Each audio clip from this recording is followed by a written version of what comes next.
মুসলিম কিছু শিল্পীরা আমাদের লিপি আপা, শেফালি সরকার, আরো যারা আমাদের আলে আম্মা, আরো যারা যারা আমাদের সিনিয়র শিল্পী, তারা কেবল অ্যালবামের মাধ্যমে প্রচার প্রসারটা তাদের অনেক, তখন আমার এতটা প্রচার প্রসার ছিল না। যাই হোক, ওই অ্যালবামটা করছে, আমাকে তো টাকা দেয় নাই। ওনার মাধ্যমে আমি বাংলাদেশ বেতারে একটা অডিশন দিলাম, অডিশনে আমি পাস করলাম। এবং সর্বপ্রথম কিন্তু রেডিও অফিসের যারা বিচারক মন্ডলী তারা কিন্তু সি গ্রেড করে, কিন্তু আমাকে সর্বপ্রথমই তারা বি গ্রেড। এই কাগজটা, এই ঠিকানাটা ছিল আরিফজামান সাহেবের বাড়ির ঠিকানা। আমাকে বলছে যে তোরা যদি ওনারা জিজ্ঞেস করে তোর উস্তাদকে যদি বলিস আমি বলছি।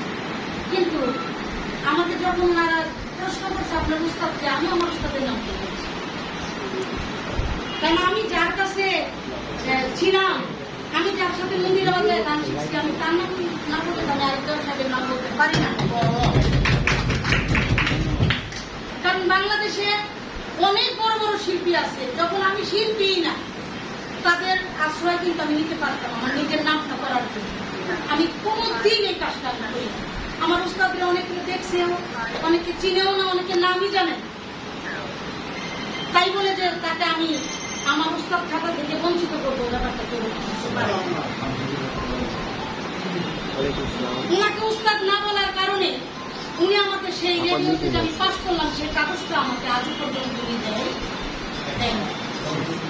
সে কাগজটা আমাকে দেওয়া হয় নাই। আমি নতুন করে 2017-তে রেডিওতে আমি আবার এখানে অডিশন দিয়ে আমি পাস করছি।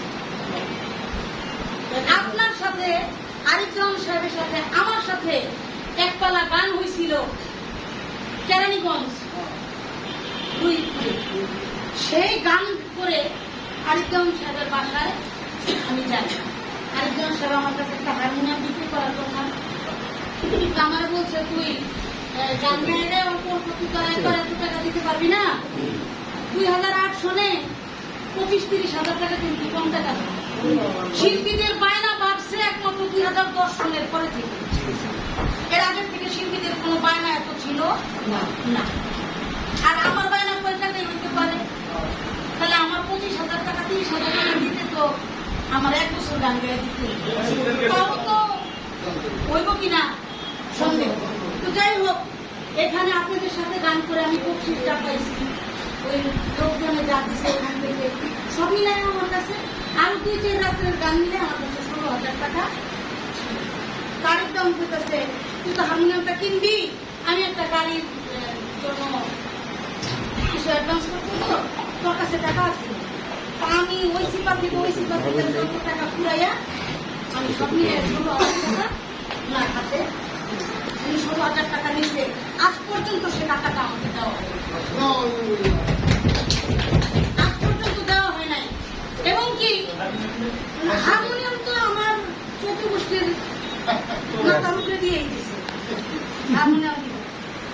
তো এরপরে ওনার সাথে চলাকালীন আমি যতগুলি উনি আমাকে গান করাইছে, কোনো গান থেকে আমাকে একটা পয়সা হতো, কিন্তু আমি ওনার পিছনে পিছনে ঘুরছি কেন, যদি ওনাদের সাথে যাই আমি আমার যদি কেউ ডাকে, কারণ আমার তো পরিচয় হওয়ার মতো কোনো হয়ে নাই, একটা মানুষের মাধ্যমে এগুলো লাদাই নাই। সর্বশেষ আমার মা যখন অসুস্থ হয়, তখন আমার বড় মেয়েটার বয়স 2 বছর, ওনার সাথে গান করতে গেলাম। যমুনা সেতুটা আছে না, যমুনা সেতুর নিচে দিয়ে কিন্তু এই পারে দিয়ে একটা অনেক বড় রিসোর্ট আছে, ওখানে অনেক ফরেনিয়াররা আসে, ওখানে প্রোগ্রামে গেলাম। প্রোগ্রাম করে রাত্রের 2টার দিকে ওখান থেকে 1টার দিকে রওনা হয়েছি।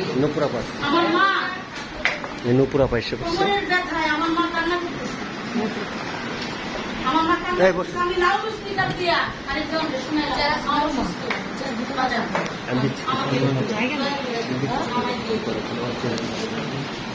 আর ওনার কাছে তো মিনিমাম একদম নিজের পক্ষে 100 গানের টাকা নিয়ে 100 গানের টাকা। আর তারপরে আমাকে আমার বয়সে তো তখন কম, আজকে থেকে 15-16 বছর আগে যে আমার বয়সটা আরো কম না। আমাকে উনি 1000 টাকা দিয়ে উনি ওনার বাড়িতে আগে গেল, উনি আগে নামলো, ওনার যে ড্রাইভারের সঙ্গে আমাকে পাঠান, আমাকে একটা ক্ষতিও হতে পারে। যাই হোক, তারপরেও পাঠাইছে, আমি গেছি, আমাকে 1000 টাকা দিচ্ছে। 1000 টাকা দিয়ে কি আমার মার চিকিৎসা হবে? আমার পাইবে না তোমরা কি আমার মার কান্নার কাছে শুনাইলাম, উনি তোমাকে দয়া করেও কিছু দিতে পারতো। আমার গানের টাকা লাগবো না, যে দয়া করে দিলাম তোরে ভিক্ষা স্বরূপ নে। না, আমার তো নাই দিল, আমি নইলে ওনার সাথে স্বার্থের জন্য করছি, আমার পরিচয় হওয়ার জন্য। উনি আমার ভিক্ষা স্বরূপই 5000 টাকা দিত, তোর মায়ের নিয়ে এটা দিয়ে ডাক্তার দেখাইস, কারণ আমার সম্বন্ধে তুমি জানি আমার কতটুকু আয় আছে, কতটুকু দেয় আছে। সেই আরিফ দেওয়ান সাহেবের ড্রাইভার আমাকে, আমি তখন বাড্ডা থাকি, মেরুল বাড্ডা, আমাকে মেন রোডে নামাই দিছে। আমার ওই মেন রোড থেকে এলাকায় যাইতে তখনকার সময় 15 টাকা ভাড়া লাগতো, এখন আরো বেশি। সেই রাস্তাটা রাত্রে 3টা থেকে বা 4টা হবে, এই সময় আমি একটা মেয়ে মানুষ মেন রোড থেকে আমি আমার এলাকায় হেঁটে হেঁটে গেছি।